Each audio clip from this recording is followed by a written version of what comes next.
Cap sur la Picardie ce mercredi 5 mars pour la traditionnelle rentrée du Grand National du Trot Paris Turf sur l'hippodrome d'Amiens et sa piste bien spécifique.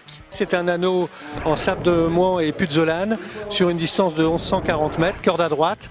Évidemment, elle favorise, comme je viens de le dire, les droitiers, mais c'est un parcours assez coulant. Dans cette première étape du Tour de France des trotteurs remporté l'an passé par Swedishman, futur lauréat du circuit, un match s'annonce entre deux compétiteurs du premier échelon, Urfé Jallery et Ulf Dunoyer, pilotés par l'incontournable Franck Nivard. C'est toujours un plus de partir en tête, surtout sur des pistes comme ça, des petites pistes de 1000 mètres. Il faut le cheval qui s'adapte au tournant en corde à droite, parce que là, ici, c'est quand même assez spécial. Surtout le dernier tournant, il est très spécial à prendre. Il faut des chevaux maniables, braves, qui démarrent bien. Après, si on peut aller devant, c'est encore mieux. Voilà.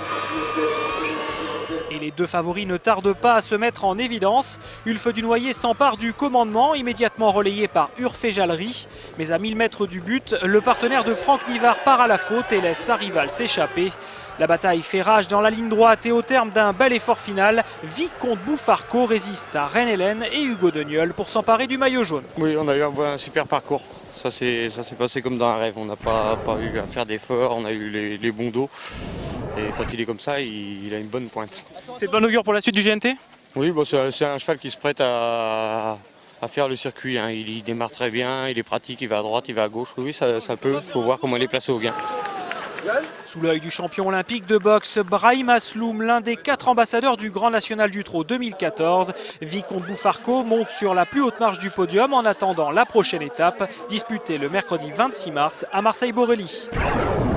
Malchanceux dans l'étape du jour, Franck Nivard se rattrape en clôture de réunion au sulky de Belle-Pierre-J dans l'une des 3 épreuves comptant pour le tout nouvel Open des régions. La protégée de Thierry Duval d'Estaing est imitée par Athéna Dehé chez les 4 ans et Viva de Néré dans la génération des 5 ans.